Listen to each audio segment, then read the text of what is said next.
Hello friends, welcome back to my channel. आज मैं जो कहानी सुनाऊंगी उसका शीर्षक है अनोखा छाता। सोनू एक बहुत ही गरीब परिवार से था। वह अपने पिता अर्जुन और माता सीमा के साथ रहा करता था। उसके पिता जंगल से लकड़ियां काट कर लाते थे और बाजार में बेचा करते थे।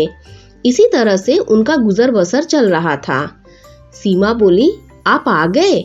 आज इतना उदास क्यों लग रहे हो? अर्जुन बोला, आज तो जंगल में लकड़ियां ही नहीं मिली, थोड़ी सी मिली है, बस उससे भला बाजार में क्या दाम मिलेगा। सीमा बोली, आप चिंतित क्यों हो रहे हो? सब दिन एक जैसा नहीं होता। इतने में सोनू भागता हुआ आता है और सीमा के गले लग जाता है। सोनू बोला, माँ देखो, मैं अपनी कक्षा में प्रथम आया हूँ।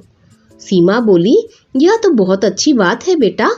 इसी तरह से पढ़ लिख कर बड़ा आदमी बनना और अपने माँ बाप का नाम रोशन करना।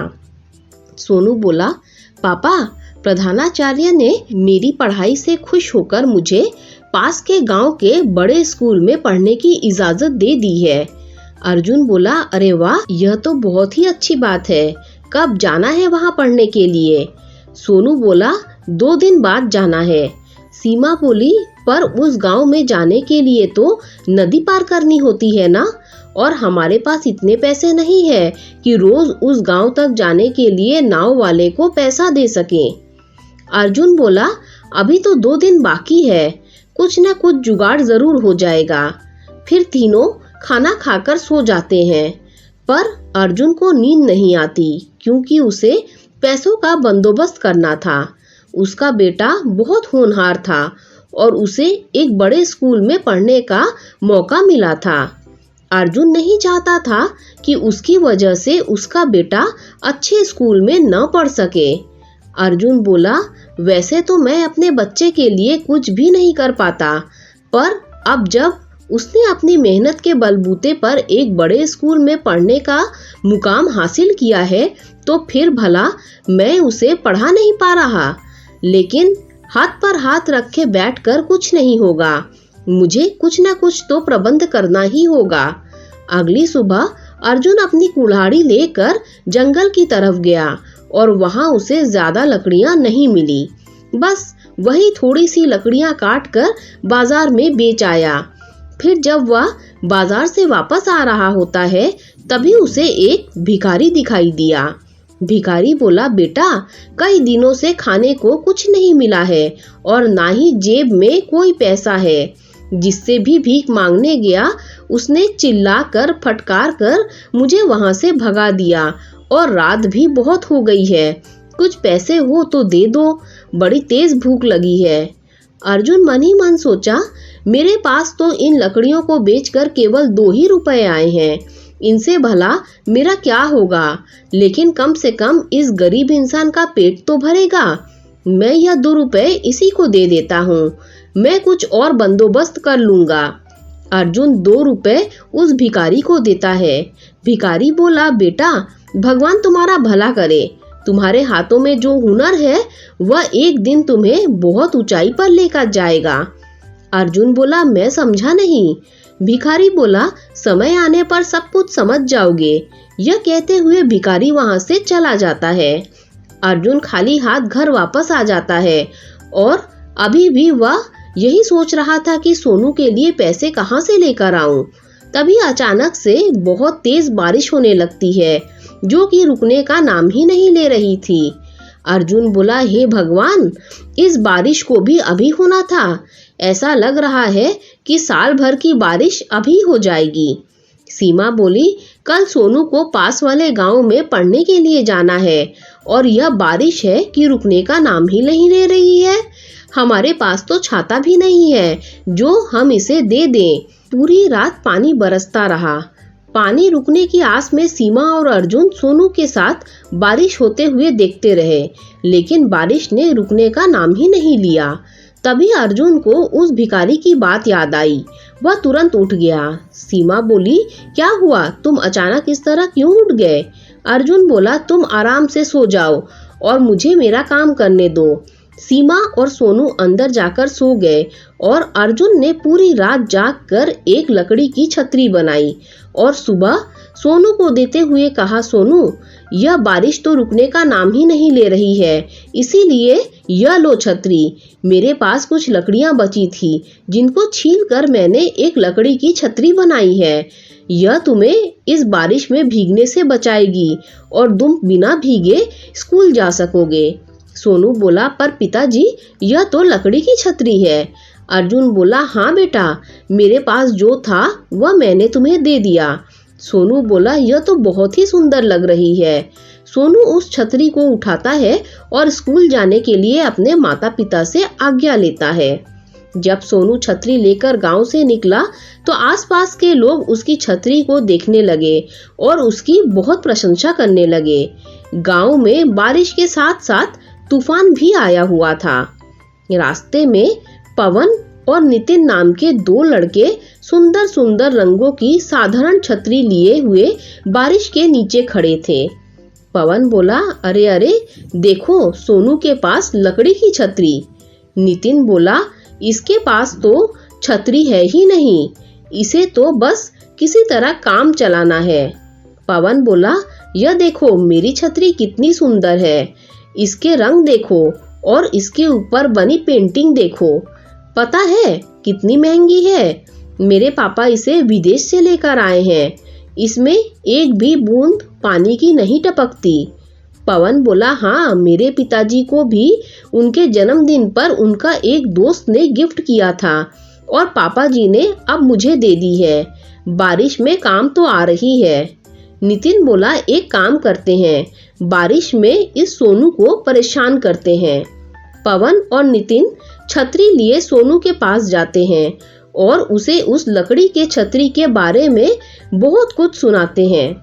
पवन बोला, अरे मैंने सुना है मास्टर जी ने तुम्हें पास के गांव में पढ़ने के लिए जाने को कहा है। नितिन बोला, हाँ, इसका दूसरे स्कूल में तबादला हो गया है।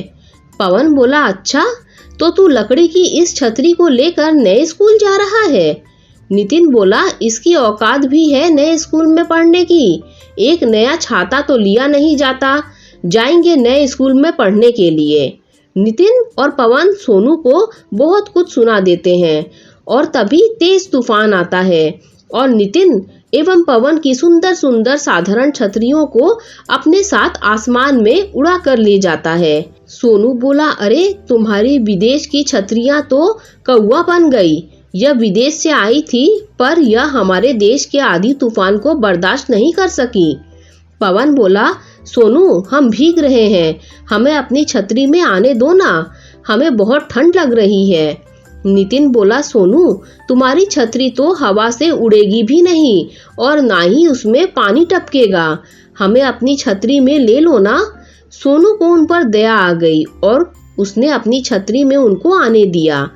पवन बोला, हमें माफ कर दो सोनू, हमने तुम्हारा मजाक उड़ाया, पर तुमने फिर भी हमें अपनी लकड़ी की छतरी में आने दिया और हमें भीगने से बचा लिया, नहीं तो हम पूरे के पूरे भीग जाते और बीमार पड़ जाते।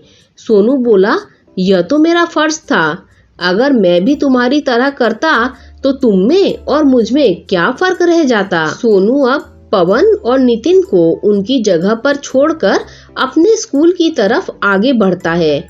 आगे जाकर वह एक नदी के किनारे पहुंचा जहां पर बहुत पानी भरा हुआ था और कोई नाव भी नहीं थी। सोनू बोला, अरे यहाँ तो कोई नाव भी नहीं है, मैं नदी पार कैसे करूँगा। नदी के पास पहुँचते पहुँचते बारिश भी रुक चुकी थी। तभी वह अपने छाते को उल्टा करके नदी में डाल देता है और उसे एक नाव के रूप में प्रयोग करता है। सोनू बोला, ये छतरी मेरे लिए नाव का काम भी करेगी, मुझे किसी भी हाल में स्कूल पहुंचना ही होगा, अगर मैं आज नहीं पहुंचा तो कभी भी इस मुकाम को हासिल नहीं कर पाऊंगा। सोनू अपनी छतरी में बैठ गया और अपने हाथों से पानी को ढकेलते हुए आगे बढ़ गया। छतरी उसके इशारों के अनुसार आगे बढ़ते गई। फिर सोनू थोड़ी देर बाद पास के गांव में पहुंच गया।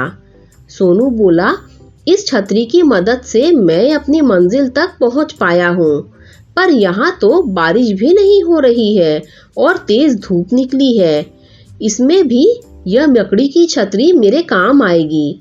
वह अपनी छतरी को ऊपर कर लेता है और धूप से रक्षा करने लगता है।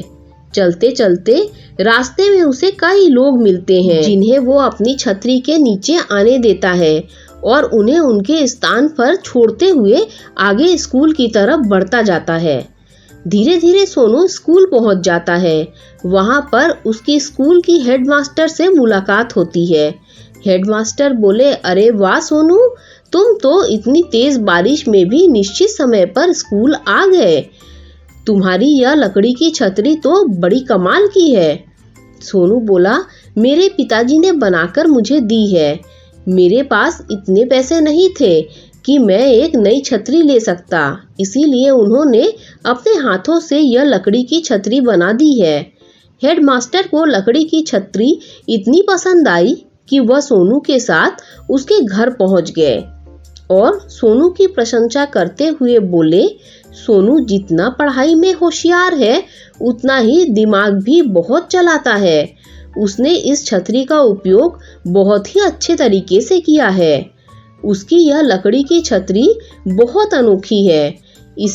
इस लकड़ी की छतरी का उपयोग करना भी बहुत अच्छे तरीके से आता है।